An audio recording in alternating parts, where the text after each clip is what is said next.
Welcome to day 3. Days 1 and 2 were the fun days, setting your definite major purpose and thinking about your goals. This can be a very exciting and liberating exercise, and I hope it was for you. But none of that really matters until you get to day 3 and you implement day 3. Day 3 is all about making action automatic.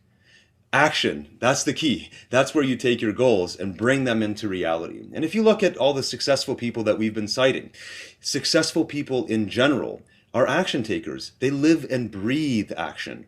Action is their mantra, it's their mode of operation on a day-to-day basis. A common misconception, however, is that successful people always hit actions that work, that they're always doing the right things, and success comes easily to them. But if you do just a little bit of research, you'll realize that the most successful people in this world have all failed forward. They know it's a numbers game and they make way more failures than they do successes. But they're not deterred by the failures.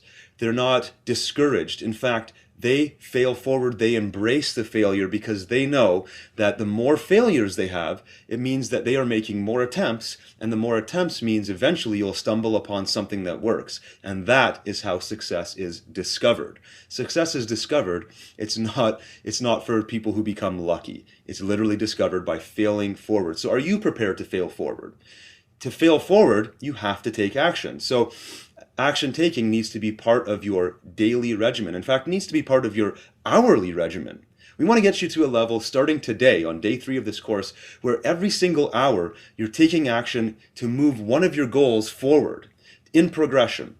Now, you're never guaranteed that the action you're taking is going to work, but by taking the action, you're guaranteed to get some kind of result that you can learn from. And that's the key here. If you can be a consistent action taker on a day-to-day and an hour-to-hour basis, now you're on the right track. However, word of caution, we don't want you to just be an action taker who goes in blindly. Again, it's all about preparation. It's all about learning from those failures, learning from your mistakes, adapting and growing moving forward.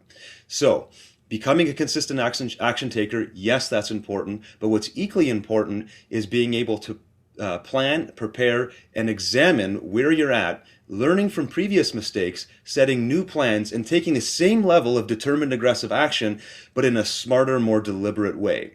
So you can be an aggressive action taker, but you can also be smart about it. Now, this whole concept of action seems quite simple. I mean, yesterday we talked about goal setting. That's where you create the vision of what you want to have. Today we're talking about action taking, where you're bringing your goals into reality. And the action taking part of it is literally a fail forward process. Think of an idea, try it out, see what kind of results you get, adjust and move forward. It seems like a simple equation. So if it's so simple, why do so few people ever actually achieve what they truly want out of life? Why do so few people ever get those real goals, those real wants that they want in their life? And there's a single reason why it doesn't happen for the majority of the population. And the reason is a mental move that they're simply not making. And it's called decision. Firm decision. You see, when you make a firm, committed decision, your mind moves into an entirely different mode of operation. When you make a wavering decision, you're allowing yourself the opportunity to sneak out of that commitment. When you make a committed decision, the end result is guaranteed, and you're simply going to take the actions required until that result is achieved. Take quitting smoking, for example. Somebody that's smoking right now and wants to quit could say, I'd like to quit smoking this month, but we'll see what happens. Or they could say, I intend on quitting smoking this month, and I'm going to do it within the next 30 days. I'm going to write a contract that says if I don't quit smoking within the next 30 days, that I will write a $10,000 check to an organization that I'm fundamentally against, that I hate. And this sets up such a problem in that person's mind that is simply not an option. Now the decision has been so firmly committed that they will take the actions required. And then this can be implemented in so many different ways and so many different strategies, but you can see the difference between a wavering decision and a committed decision. How can you make a committed decision? Can you make a decision about a weight loss goal that you have and declare it publicly to everybody you know? Once everybody knows, that's a much more committed decision than if you just write it down on a piece of paper and tell yourself. Do you see the difference between wavering and committed decisions? If you do, you're ready for this week's exercises. So let's talk about them. There's 3 in total. Exercise 1. Look back to your no limit goal from week number 2, that dream big goal that you set. And once you look at that goal, I want you to think of 20 different actions, at least 20 actions, that you can take that can start moving you towards that goal. Write every single action down and begin working towards those. Exercise 2.